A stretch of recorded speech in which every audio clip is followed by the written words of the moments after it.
Bonjour les humains, nous sommes le 25 avril 2025. Si vous êtes nouveau sur ma chaîne, ne vous fiez surtout pas à une seule vidéo. Je traite de tout un tas de sujets très différents. Allez voir mes différentes playlists, hein. Alors, dans la playlist Jésus l'enquête, épisode numéro 38. Donc, chapitre suivant, chapitre numéro 8, le diable est dans les détails. Nous avons accumulé des évidences internes et externes montrant la quasi-impossibilité que Jean, fils de Zébédée, soit le disciple bien-aimé. Nous avons développé une theory of error, donc théorie de l'erreur, pour comprendre comment en italique, cette erreur s'est introduite à quel moment et de quelle façon dans la tradition de l'Église. Nous avons également montré qu'une solution alternative crédible existait pour le sort de Jean, fils de Zébédée, devenu martyr avec, ou peu après, son frère Jacques. Nous avons aussi montré comment la défense de la thèse dite classique pouvait amener des personnes dont le niveau intellectuel est incontestable à créer des hypothèses facilement réfutables. Entre parenthèses, syndrome du poissonnier, ou carrément absurde, entre parenthèses, effet Benoît XVI. Donc pour ces deux expressions, allez voir mes vidéos précédentes, hein. Mais on dit souvent dans le domaine scientifique qu'une, entre guillemets, merveilleuse théorie peut être tuée par un, entre guillemets encore, horrible petit fait. C'est ce que la sagesse populaire exprime quand elle dit que, entre guillemets, le diable est dans les détails. Avant que j'oublie, c'est quelque chose que je dois dire auparavant, et chaque fois j'oublie, dans la, dans l'épisode numéro 30, vous aurez des infos concernant Jean Stone en prologue. Voilà, on continue. Il faut donc mettre les mains dans le cambouis, entre guillemets, pour aller voir s'il n'existe pas justement un de ces horribles petits faits susceptibles de tuer toute la théorie. J'avais soumis à 2 critiques, ayant une grande connaissance théologique, mon texte précédent sur Saint Jean à l'occasion du colloque que nous avions organisé à ce sujet. Alors, il y a une annotation. Ah, c'est un lien informatique, donc je vais vous le mettre comme je fais maintenant d'habitude, en espérant que ça vous soit utile et que vous savez le noter, si jamais ça vous intéresse. Voilà, c'est ici en dessous, le petit 1. Voilà, je le fais défiler doucement en tournant.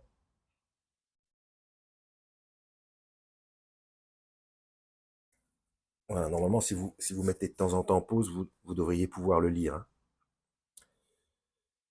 Ce chapitre présente un certain nombre de leurs remarques et affirmations, ainsi que mes réponses.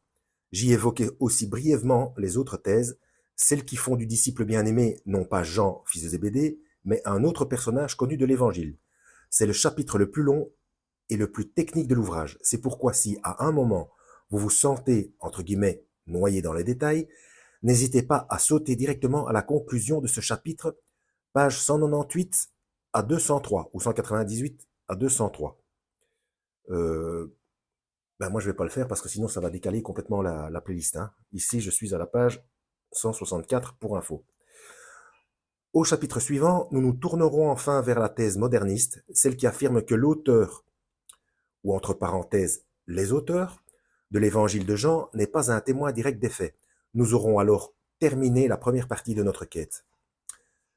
Alors, premier sous-chapitre. Ceci n'est pas une partie de pêche, ni, entre parenthèses, un hébergement sûr.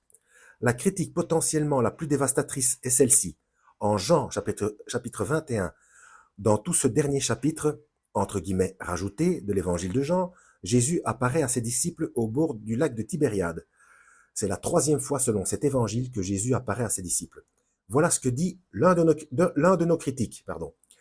Si le disciple bien-aimé ne faisait pas partie des 12, il n'aurait aucune raison d'être systématiquement présent avec eux en l'absence de Jésus. Entre parenthèses, puisqu'il ne peut pas deviner quand Jésus leur apparaîtra. Que ferait un non-membre des 12 à la pêche avec les 12, participant lui-même à la pêche?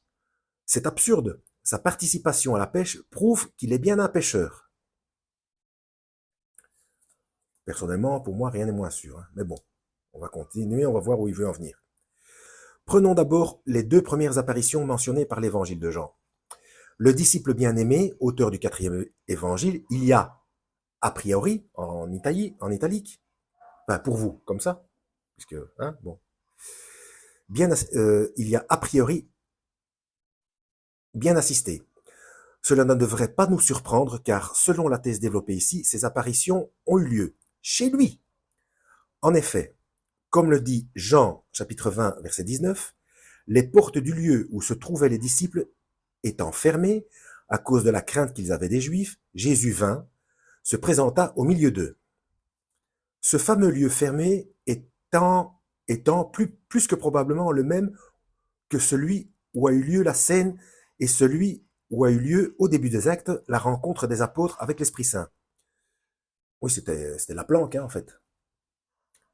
Cela est confirmé par la suite du texte en Jean chapitre 20, verset 26. 8 jours après, les disciples de Jésus étaient de nouveau dans la maison. Oui, logique. Le de nouveau dans la maison, entre guillemets, implique évidemment qu'il s'agit du même lieu que celui de l'apparition précédente de Jésus. Ici, l'application du fameux principe du rasoir d'Occam doit nous guider, voir page 121. Pour le rasoir d'Occam, oui, là je vais faire un petit rappel puisqu'il me met la référence, donc on va aller jeter un coup d'œil. Hein. Donc, pour éviter de dire des bêtises, je vais le lire. Ok, en fait, je viens de me rendre compte que tout simplement, quand Jean Stone dit l'effet Gillette, il fait bien sûr référence au rasoir d'Occam. Ça m'aurait permis de retenir. Hein. Donc ce fameux principe du franciscain Guillaume d'Occam qui nous dit qu'il ne faut pas multiplier les hypothèses non nécessaires. Ici, il s'agit d'éliminer les hypothèses doublement ou triplement absurdes. Euh, ouais, bon, il a utilisé un autre terme et du coup, moi, je me perds un petit peu dans les... Bon, bref, on a l'explication. On continue. Il est extrêmement peu probable qu'une troupe de Galiléens puisse avoir deux lieux de très grande taille parfaitement sécurisés. Alors, entre guillemets, voir, oui, la référence, la porte fermée par crainte des Juifs. Voilà. Et cela au cœur de Jérusalem, c'est-à-dire de, entre guillemets, l'ennemi. Il est donc plus que probable que ce lieu appartienne aux disciples bien-aimés, puisqu'il était assis à côté de Jésus lors du repas de Pâques. Entre parenthèses, toujours par application du rasoir d'Occam. Et surtout parce que les autres thèses, entre parenthèses, voire ci-dessous, ben on va y aller, hein, de toute façon, sont moins crédibles. Vous me direz peut-être qu'il aurait pu rater l'apparition de Jésus parce qu'il était en train de faire ses courses. Mais justement, le texte nous donne une deuxième information importante, selon laquelle Jésus n'apparaissait pas, entre guillemets, au hasard après sa mort, mais à des moments bien particuliers, ceux où ses disciples sont réunis. Et c'est exactement ce qu'il se passe pour la troisième apparition, celle qui est essentielle. Selon Jean chapitre 21, versets 2 et 3, Simon-Pierre, Thomas appelé Didyme, Nathanaël, de Cana en Galilée, les fils de Zébédée et deux autres disciples de Jésus étaient ensemble. Simon-Pierre leur dit, je vais pêcher. Ils lui dirent, nous allons aussi avec toi. Tout est dans la phrase, Simon-Pierre leur dit, je vais pêcher. Si le texte nous avait présenté 7 disciples de Jésus ensemble en train de pêcher sur le lac de Tibériade et que Jésus leur serait apparu, alors effectivement, nous avions là le fameux détail capable de tuer toute la théorie. Qu'est-ce qu'un Judéen de famille sacerdotale irait faire avec des pêcheurs sur le lac de Galilée? Le texte insiste bien sur le fait que ces personnes étaient ensemble. On ne nous dit pas pourquoi, mais on se doute bien que ce n'était pas pour parler de la pluie et du beau temps. Là aussi, le principe du rasoir d'Occam implique que l'interprétation la plus probable est qu'ils se retrouvaient pour parler en sécurité et loin de Jérusalem, où les apôtres, à commencer par Pierre, étaient recherchés au point que Pierre, plus tard, faillit y perdre la vie. Selon notre hypothèse, 4 membres des 12 sont réunis avec 2 disciples venant de Judée. Le disciple que Jésus aimait et un autre membre du groupe, entre guillemets, fantôme. Entre parenthèses, celui des disciples de Jésus à Jérusalem. Avec comme lien entre les deux, le fameux Nathanaël, dont nous avons vu via Saint Augustin et d'autres pères de l'Église, qu'il n'était très probablement pas un des membres des 12. Un membre des 12. Pardon. Alors il y a une référence. En tout cas, nous avons souligné que rien, absolument rien, ne justifiait de le confondre avec Barthélemy. Donc allez voir mes épisodes précédents. Comme à cette époque-là, il ne risque pas de trouver des restaurants et encore moins des supermarchés à proximité, après ce qui a peut-être été une longue journée de discussion, il est normal que les disciples pensent à se restaurer, et c'est pourquoi Pierre propose à ce moment-là, en italique encore une fois, d'aller pêcher. Pourquoi il écrit ça en italique? Bon. Bien entendu, les autres, y compris ceux qui n'avaient rien à voir avec le métier de pêcheur, ne vont pas le regarder partir avec Jean et Jacques, fils de Zébédée, autres pêcheurs, et attendre tranquillement sur le rivage qu'ils capturent leur dîner. Le moins que l'on puisse dire, c'est que cela ne serait pas très fraternel. Donc, ils y vont tous. Nous allons aussi avec toi. Notons que cela n'aurait pas besoin d'être précisé s'il s'agissait de pêcheurs se livrant à leur activité habituelle. Alors, notons que cela n'aurait pas. Encore une fois, il a écrit pas en italique. C'est une faute d'impression, quoi, de mettre des italiques partout. Pour moi, c'est déjà suffisant, tous ces guillemets, ces parenthèses. Hein. Bon, bref. 12, où en est-on là? Bon, presque 12 minutes. On va s'arrêter là. Je vais faire une petite annonce. J'ai déjà fait cette annonce sur Facebook. Mais il faut que je vérifie certaines choses concernant. Est-ce que c'est dans la playlist le Talmud ou c'est ailleurs parce que je viens de regarder la dernière vidéo, c'est pas là-dedans. Il y a des références de traité de Sanhédrin, donc dans le Talmud, hein, où il est indiqué que ils ont l'autorisation de modifier les écritures. Donc avant la découverte des manuscrits de Qumran, les accusations des musulmans concernant le fait que la Bible ait été trafiquée pouvaient hypothétiquement être plausibles parce que les textes les plus anciens dataient de l'an 1000.